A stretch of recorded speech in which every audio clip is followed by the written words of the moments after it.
Good morning. My name is Catherine Miller, and I am an assistant counsel at the New York City Conflicts of Interest Board. Welcome to the Conflict of Interest Board's public hearing, which is being held pursuant to Section 1043E of the City Administrative Procedure Act. On the agenda is a proposal to amend Board Rules Chapter 2, the Board's procedural rules for enforcement actions brought pursuant to Charter Section 2603H. Now we welcome any comments to the proposed rules. Each person has up to 3 minutes to speak. Please state your name and affiliation and the proposed rule that you are speaking about. Okay. Good afternoon, members and staff of the Conflicts of Interest Board. My name is Alex Camarda. I'm the Senior Policy Advisor for Reinvent Albany. Reinvent Albany is a government watchdog organization that advocates for open and accountable government. We largely focus on Albany, but we have an interest in strengthening ethics in New York City because the city serves as a model for better ethics laws and practices in New York State.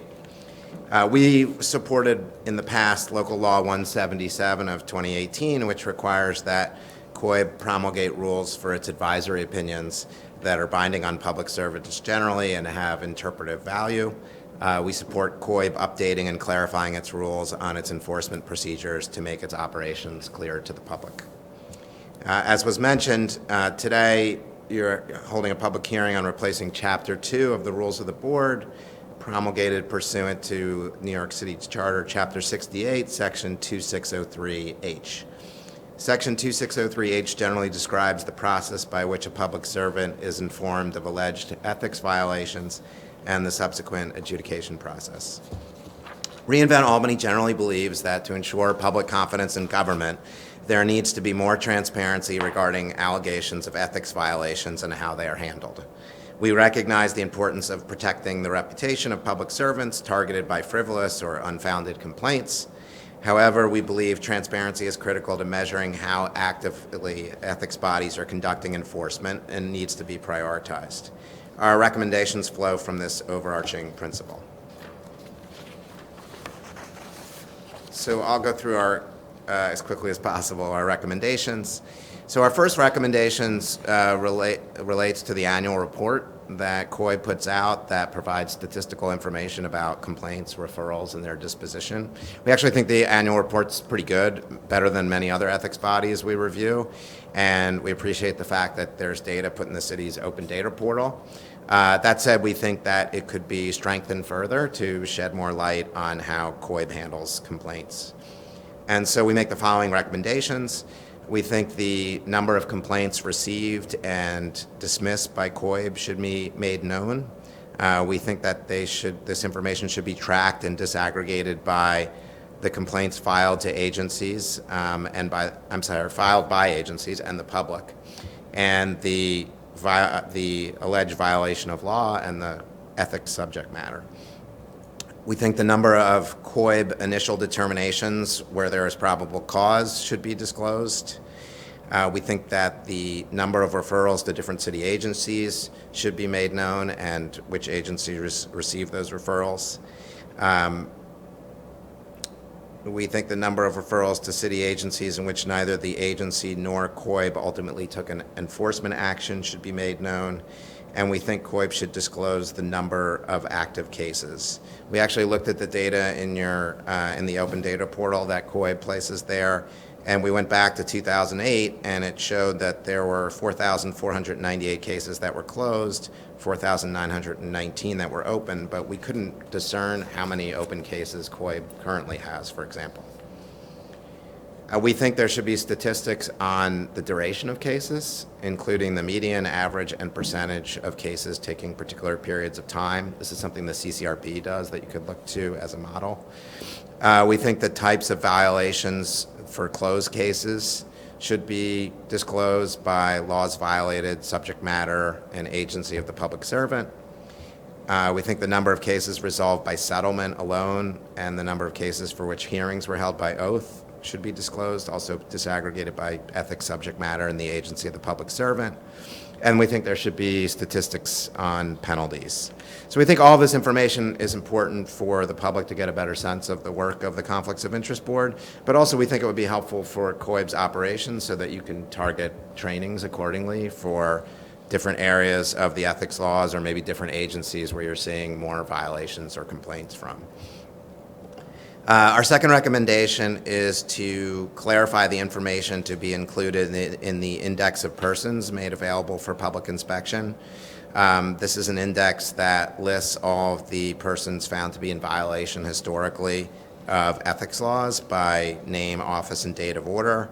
The current index, which is available in the city's open data portal, doesn't list a lot of information. It doesn't even actually list the full name of the public servants. There is more detailed information in an underlying, very lengthy document, but we think the index should disclose at least the full name of the ethics violators and then also just a summary statement of the ethics laws that they violated to make it more useful and accessible to the public. Our third recommendation is that COIB should identify criteria for when it uses public and private warning letters. Looking at the information in your annual report, we determined that COIB had issued 653 private warning letters since 2008 and 172 public warning letters. We understand from reporting, particularly by Gotham Gazette, that these are issued when there's not enough evidence to support a violation of ethics laws, and so a private or a public warning letter is issued. We think the circumstances for when those are issued should be made known in the rules and the criteria for a private versus a public warning letter. Our fourth recommendation is that we think all the oath reports should be made public. The rules as currently drafted give the option of making that report public. We note that the JCOIB, the state ethics body, actually is required by law to make all substantial basis investigation reports public, even when the penalties may not ultimately be assessed by the Joint Commission or the Legislative Ethics Commission.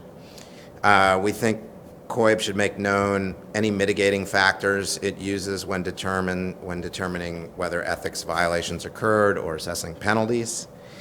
And then lastly, it's not clear to us how ethics violations are handled when the allegation is against the mayor.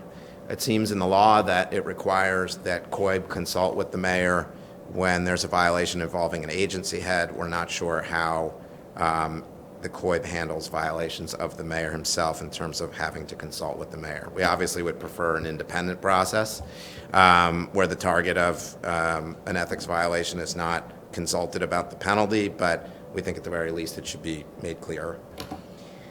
And then we had a couple recommendations regarding the law. We realize we can't address those in the rules you're doing, but we just wanted to make known our position. First, we think that COIB should be authorized in law to impose penalties on city council members and should not have to refer violations to the city council for assessing penalties. And we believe that because the council is involved in choosing the members, so we feel like there should be trust in COIB as a body to impose penalties on city council members.